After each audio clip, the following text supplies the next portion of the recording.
What's up, welcome back to Nowstalgia. Dave here with a review of NCT Dream's 6th EP, Beat It Up. This is, of course, the latest release from NCT Dream, which has had a pretty busy year. And like most years, the larger NCT umbrella at SM Entertainment is having a busy year. We just had the Go Back to the Future 5th album from NCT Dream this past July. One of, if not the group's most popular member, Mark, released a very well-regarded solo album earlier this year, which I liked quite a bit. Elsewhere in NCT, of course, you had the Wavy album, which I liked quite a bit, the 10 solo album, which I liked a lot. NCT releases a lot of music, and I always say it's a bit hard for me to parse exactly the various sonic directions they have for all their different subunits, but NCT Dream, a lot like NCT 127, has definitely been a part of the NCT sphere that I've come to appreciate a bit more, even if I definitely prefer Wavy amongst all the offerings. NCT Dream's 6th EP, Beat It Up, is a solid entry from the group, although not quite as strong as their album Go Back to the Future earlier in the year. However, it still remains a fine capstone to the best year the group has had when you factor in Mark's solo album. Thankfully, NCT Dream is able to keep the energy level high with most of their songs, so even on a short project like this, there are several songs that are enjoyable to listen to. The title track, Beat It Up, I like quite a bit just because it has a very bouncy beat, almost reminiscent of hyphy and Bay Area type sounds. And the group is still able to give you some slower stuff on this EP as well, with 2 ballads. I think Butterflies in particular, which is just a pure piano ballad, has very lovely singing on it. What holds me back from liking this more than some of their other releases is that I just don't find like the bangers, the energetic songs here to be quite as high level as some of their other stuff. But that happens sometimes. Beat It Up, the title track, it starts off with like a kind of repeating vocal sample.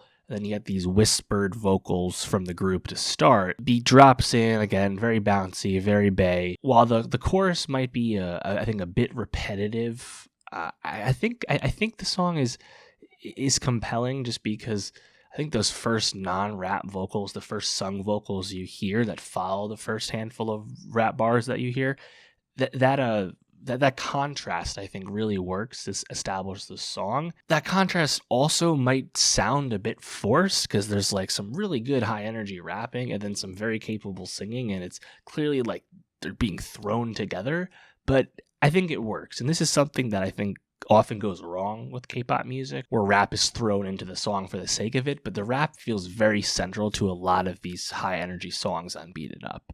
And I think the bars, the flows, really match these beats. So I think it works overall.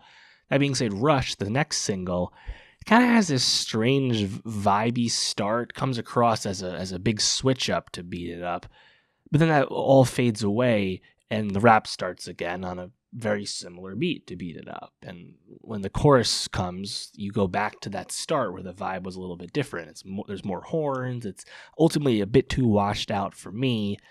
You do have this funkier outro, which I like, but I think this song is just a bit too messy. I just didn't find it successful. Cold Coffee, the first of the 2 ballads, a slower one. You have these snaps. The drums do eventually get louder. You notice the guitar under the surface. Chorus is not that bad, honestly. And the outro picks up the tempo just a little bit as it goes. Completely fine ballad song. But to me, Butterflies, the next song, more of a pure piano ballad, a lot simpler of an arrangement. I think this one's stronger just because the singing, the vocals, is just very lovely, very, very nice. I think it's just the vocals just pop a lot more on that one. And then for the last 2 songs, we go back to the high energy stuff with Tempo, which, as the name might suggest, brings that energy back. The drum line, very throwback, very, very 90s, very kind of, retro style sonic idea with this one.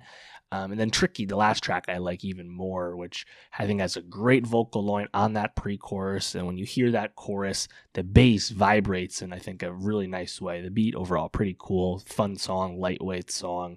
Verse 2, I love the way the bars and vocals, sung vocals, mix into each other. Pretty solid. Like I said, I think the high-end songs on Back to the Future are just better than these. And that's what happens with a lot of K-pop releases, where you release several, at least multiple short releases every year. And even, Back to the Future was an album, official album versus an extended play or a mini album, yet still pretty short in runtime. This is what happens when you have a small amount of ideas and you put them out separately as opposed to a larger body of work. That's just where the industry has been operating at for years at this point. Let me know, though, what'd you think of NCT Dream's 6th EP, Beat It Up. What song do you like most about it? How are you feeling about NCT Dreams 2025 following these two releases, following the Mark solo album? Where are you at with the subunit? Let me know. And for more music reviews, more K-pop reviews, subscribe, and I'll see you next time.